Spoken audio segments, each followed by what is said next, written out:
Hello and welcome to Making Moves, where each week myself, Ross Hastings, and Kieran Antil discuss one company who is repositioning in their market that week, somewhere in the world, for better or for worse. Always discussed in under 15 minutes, always unscripted, always unedited, and therefore always requiring some sort of mental encouragement in liquid form of some sort. So what are you sipping on this week? I have already sipped it. Oh, pre-lubricated. Oh, I'm pre-lubricated with gummy snakes in liquid form by OxyShred. And even though it says does not give you jitters, I'm jitters. jittery. It So definitely I doesn't am give you jitters. pre-jacked. I am pre-jacked with gummy snakes. Okay. Not my best choice. Well, I shall shortly be in bloom. There you go. Brilliant. And this is far from being powered by gummy snakes. This is natural energy, and the caffeine comes from green coffee beans or extracts of green coffee beans. The I don't know how perfect you extract afternoon caffeine drink. from green coffee beans, but hey. Oh no, this is jacked with everything. It's only got 2 calories though. There you go. There we go. On another note, I many years ago was skiing with someone who imported coffee beans, and I said I thought that green coffee beans would one day be a health craze, and why roast them, just sell them green.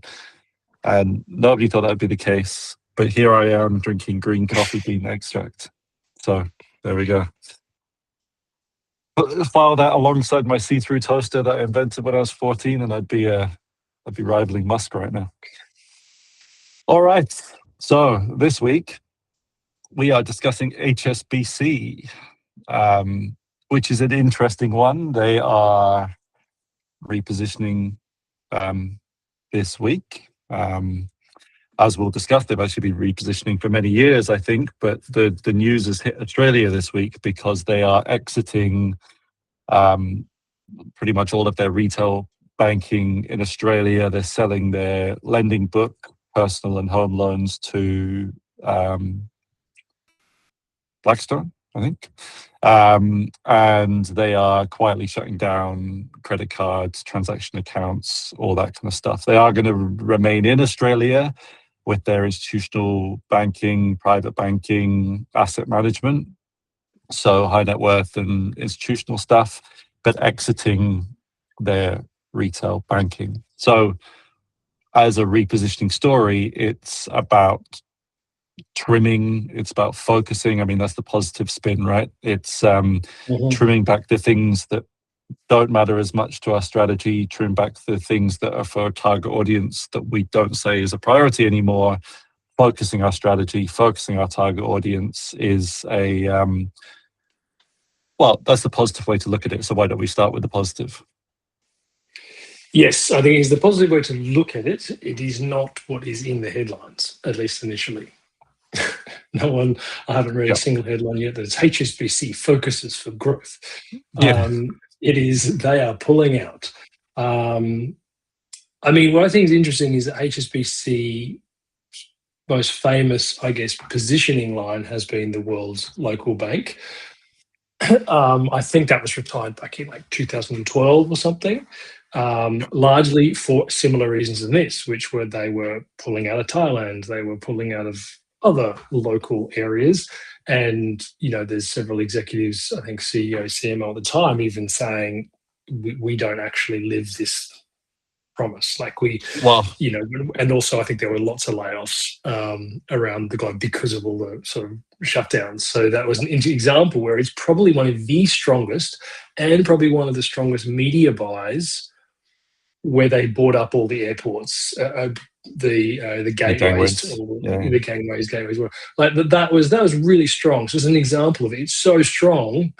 Oops, it's actually not what we can follow through, and so it actually caused them lots of problems. Well, I was And just this, I looking at think, the. is a continuation of that.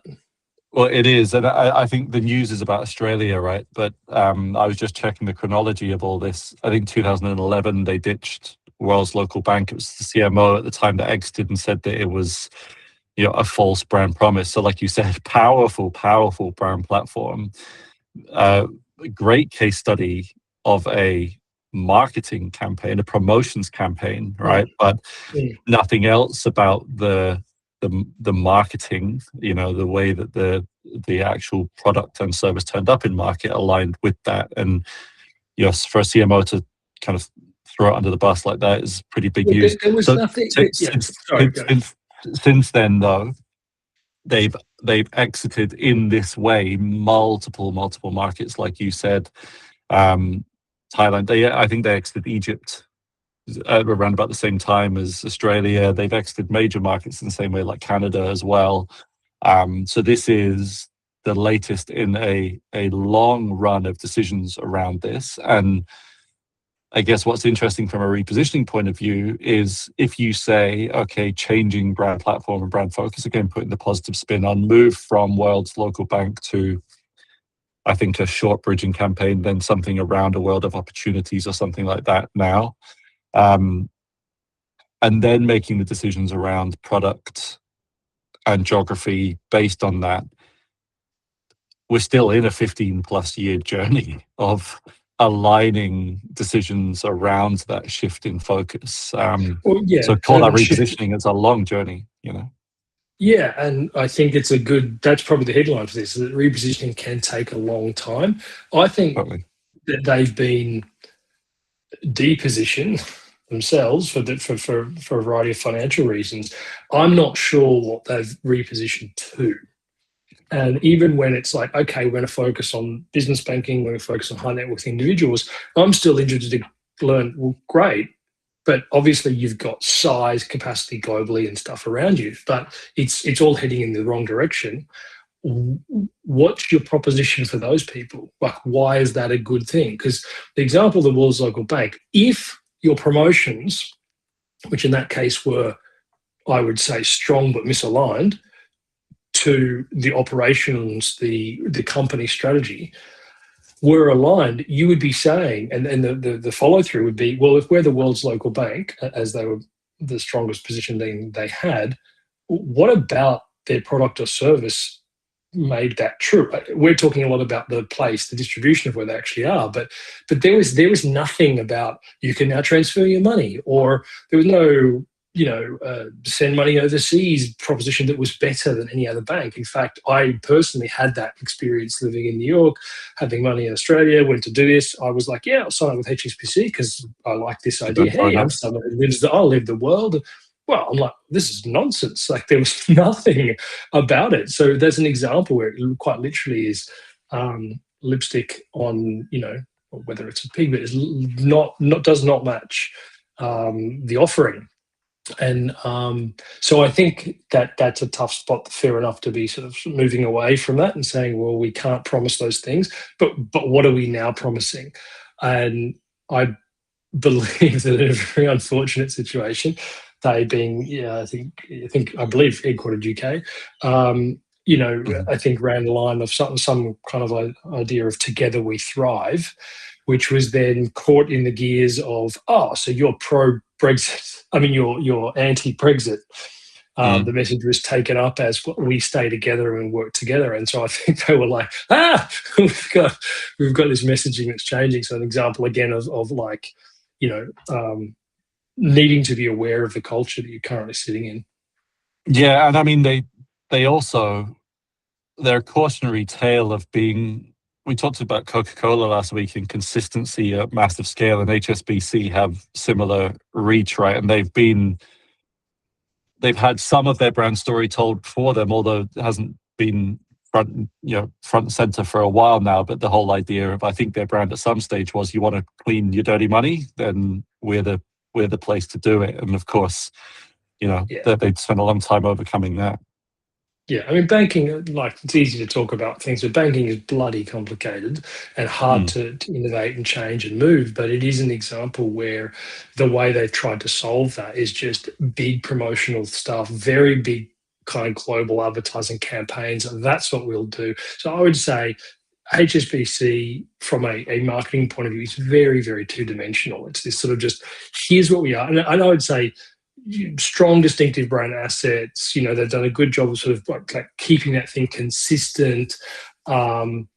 So yes, all that from a promotional point of view, but it's a good example where the promotional part of marketing is just not talking to the product and service part. yeah. While that's complicated, there's no synergy within that.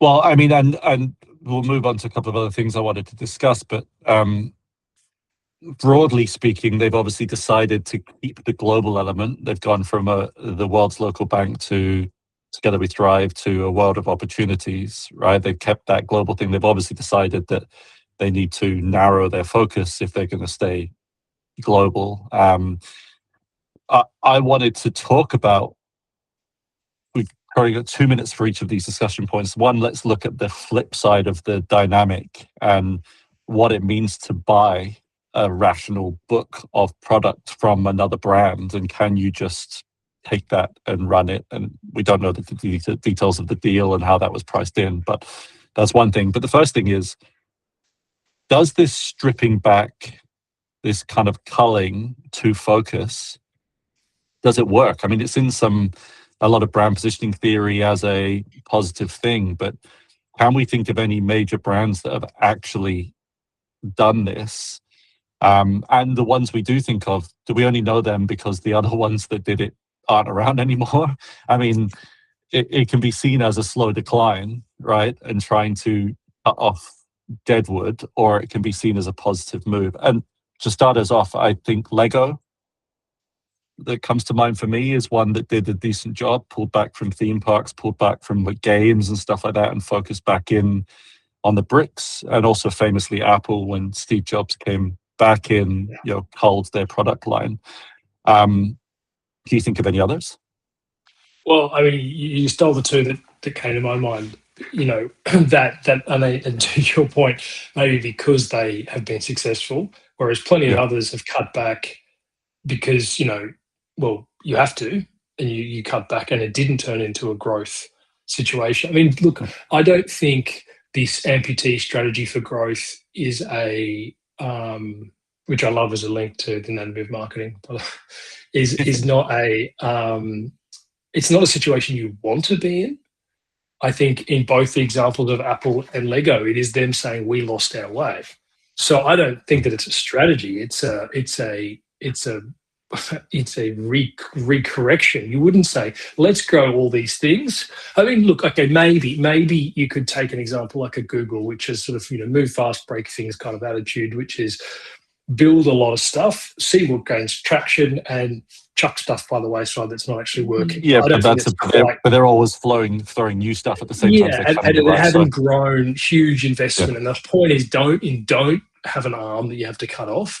So I'm not sure that I would say that this is a good example of a growth strategy. Well, the way I was going to summarize it is, if we take Lego and Apple, they consolidated, cut back, and invested heavily in the area they decided to focus on. Lego with the brick systems and stuff, and Apple obviously with.